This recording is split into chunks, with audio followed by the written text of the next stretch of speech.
polio also have same anterior horn. How do you differentiate with this and polio if I were to put a picture? Not with the age, not with the history, just by picture. Spinal muscular atrophy, it's bilateral. Polio is unilateral. If you see people who get polio, they always have one side. Okay. Now on the next page, it's shown, if you see here, poliomyelitis. This is completely normal. This is where the problematic. You see that, folks. So that's poliomyelitis, okay? So when you learn, that's the most important. You cannot pick bilateral for polio. Polio is unilateral. Spinal muscular dystrophy is bilateral. Is everybody clear? All right. Now look at this picture. Tell me the structures involved. Anterior horn is involved. Okay. What is this one? That's the home for corticospinal tract, isn't it, folks? That's a home for corticospinal tract. Now I want everybody to type, is this upper motor lesion or lower motor lesion?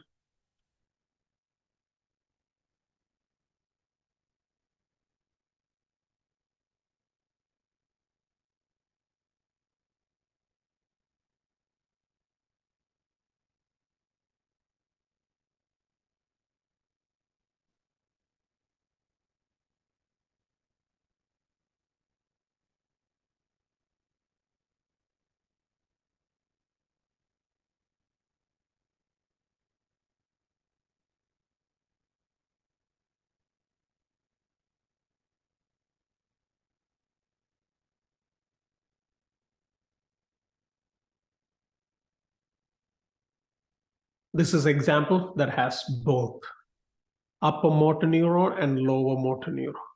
Okay, this one has both, folks. Okay, now look at this book. It is called Lou Gehrig disease, also known as amyotrophic lateral sclerosis. It's a combined upper and lower motor lesions, folks. Okay, so they have both. Now look at that. No sensory nor bladder problem here. Okay, so that's that. Can be caused by a defect of superoxide dismutase. So this is a problem, folks. You know, till today, there is no treatment for this disease, okay? Now, lower motor flaccets, all the symptoms, you could read through it. And fatal disease, there's nothing we could do for that. And of course, you know, you're going to read through all of them when you review it. But at least we know what is ALS. Is everybody clear, folks? ALS is both involved. Now, next, it's called complete occlusion of anterior spinal artery. So that brings you here that anterior spinal artery supplies everything except, look at the posterior spinal artery. Posterior spinal artery supplies your dorsal column part. Is that clear, folks? Gracilis and cuneatus, right? Now, if I were to ask a question in this particular patient, the only one symptom or tract that's intact is your dorsal column medial lemniscus, folks. Other than that, everything else is involved. Is that clear, folks? So they're going to have upper motor, lower motor, and then they're going to have a sensory of all the tracts. So the best way, no dorsal column involved, no dorsal column medial lemniscus involved. So that's the key. See, it says it spares dorsal column, folks. Okay, that's the idea. So that's that. Now, on the other question in the exam, they might ask you posterior spinal artery occlusion. Then you should know only thing that involved is your dorsal column medial lemniscus. Clear? All right. So that's that. Look at this one. What is involved in this one? The only tract that is involved, dorsal column medial lemniscus, isn't it, folks? That is tabes dorsalis. That's tabes dorsalis. Now, when you talk about tabes dorsalis, it's caused by tertiary syphilis. Now, they have ataxia, impaired proprioception, and all those things. Now, the most important thing you want to learn, you should remember from my demo session, when we talk about Romberg sign is done in two ways. Eyes open and eyes closed. If the Romberg sign is positive when the eye is open, that's spinocerebellar tract. When it's closed, it's dorsal column medial lemniscus pathway, because we are checking the balance of a person with eyes open and eyes closed. So everybody clear, folks? That's very important, okay? Now, a good example is When people get drunk and when they walk on the street, they cannot walk straight. Have you noticed that? Because what tract is involved in that? That is your spinocerebellar tract. Alcohol inhibits spinocerebellar tract, folks. That's why when you drink and drive, and when the police stops, you don't get, how police stops, nobody gets DUI on the spot. State of Illinois has a rule, you could drink certain amount of alcohol and still drive as long as you are completely intact. So if you tell them you had a beer, for example, they tell you to get out of the car and they do a test on the roadside. Does that make sense, folks? They ask you to walk straight and do certain things. What they are trying to do is check if your spinocerebellar tract is still intact. As long as you have intact, you have no problem. Okay, so just remember, when the police is testing on the road, on the highway, you have keeping your eyes open. You're not going to close your eye. Does that make sense, folks? All right, so that's the idea. So eyes open is spinocerebellar, eyes closed dorsal column. So when you read on the question on the exam, pay attention, Romberg, is it eyes open or closed? Because if you don't pay attention, you pick the wrong track. Okay, careful. So that's tabes dorsalis. So that's that. Now look at the next one. This is called syringomyelia.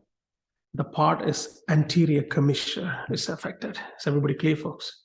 So if I were to clean this up, let's say they should have had a track that cross like this, and also from the opposite side, crossing like this and going, isn't it, folks? So if I tell you this is T10, their track that crosses T10 belongs to T12. Is everybody clear, folks? All right. Now that's syringomyelia.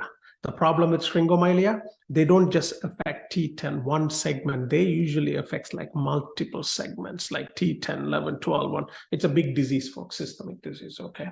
But at least you should know bilateral symmetric loss of pain and temperature in a cape-like distribution, because only whatever the segments that involve, it will be, folks, okay? Sometimes there will be a question, this person burned herself while she cooks or when she was washing dishes because she never feel the sensation. That means the whole nerve that innervates both of her hands are affected with syringomyelia, so she cannot feel the temperature. So she could put the hands on the hot water, she would not feel anything.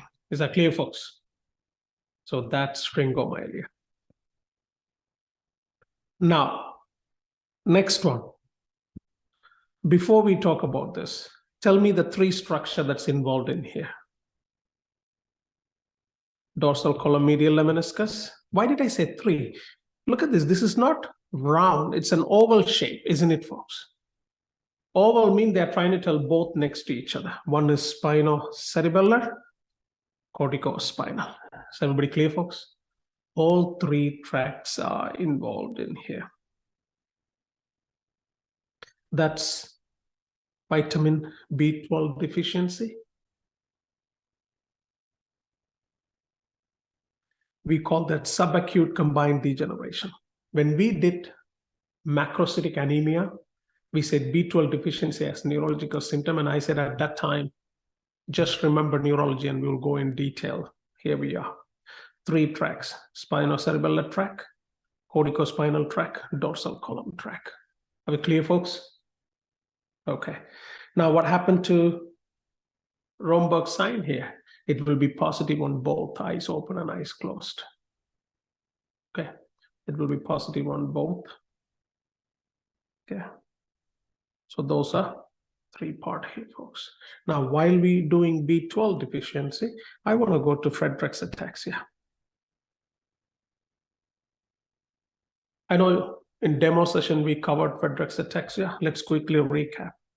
It is a trinucleotide repeat disorder on chromosome 9 where you have GAA. The problem with Friedreich's ataxia, impairment in mitochondria functioning, folks. So no mitochondrial ATP. That's the biggest problem. Without mitochondria, none of these specific tracks can work. Look at the three tracks. Okay. Those tracks gives you specific symptom according to that. Now I want to also talk about pes cavus. Pes cavus mean high plantar arch. Look at that. That's what we call pes cavus. Don't confuse pes cavus with pectus excavatum and stuff that happens in the chest. Okay, this is pes cavus. They have a hypertrophic cardiomyopathy, so they die early. They also have kyphoscoliosis, so they could get restrictive lung disease. Restrictive lung disease, which mean in here the AA gradient should be normal because it's extrapulmonary. Okay, so those are common. Now look at these 3 tracks. Isn't it those same 3 tracks involved in B12 deficiency? Right? So Friedreich's ataxia, B12 deficiency, and vitamin E deficiency. You must write this down, otherwise you'll miss the question.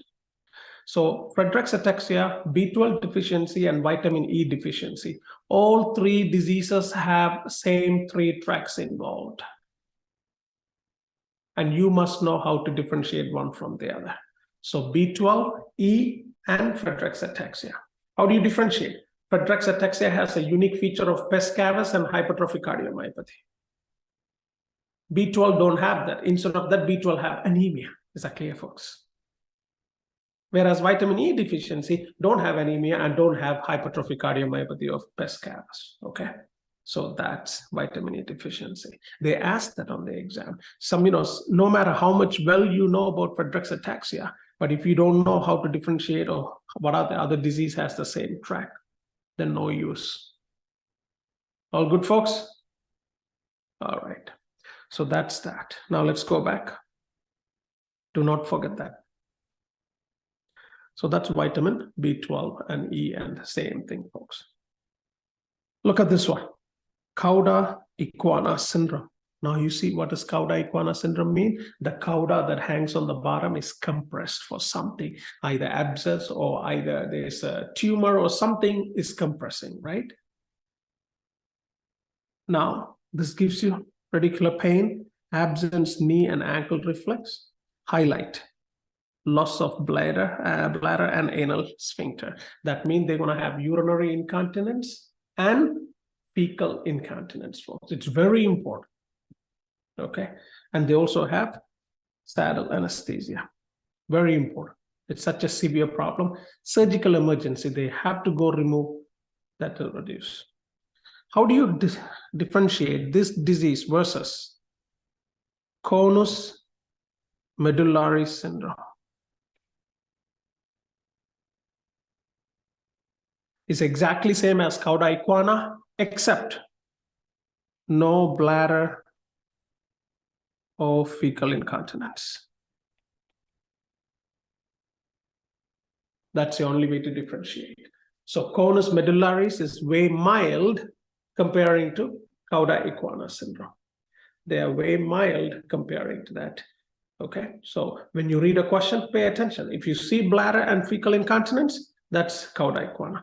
If you don't, then it's conus medullaris. In the exam, you have more chance to get Cauda-Equina than conus medullaris, but you must know how to differentiate. Everybody clear, folks? Okay. Now, on this page, so we were talking about polio. The key to remember, polio is a fecal oral transmission. It replicates in lymphoid tissue of the oropharynx and small intestine before it enters the blood. You see that?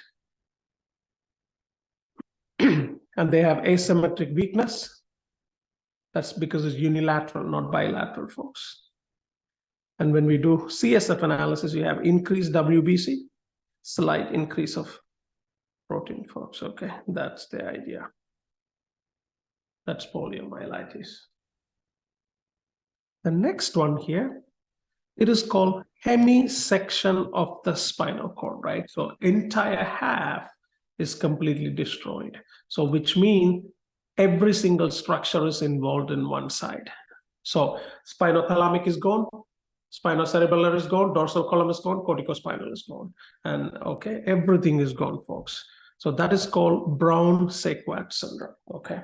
Now, when you review today, you're gonna go through each of them, and that should make sense as we see each track is lost here, folks, okay? So that's Brown-Séquard syndrome. Now, if you see, it looks so easy when you know the normal anatomy, isn't it, folks? It is not a difficult one. Let's do some question while you review.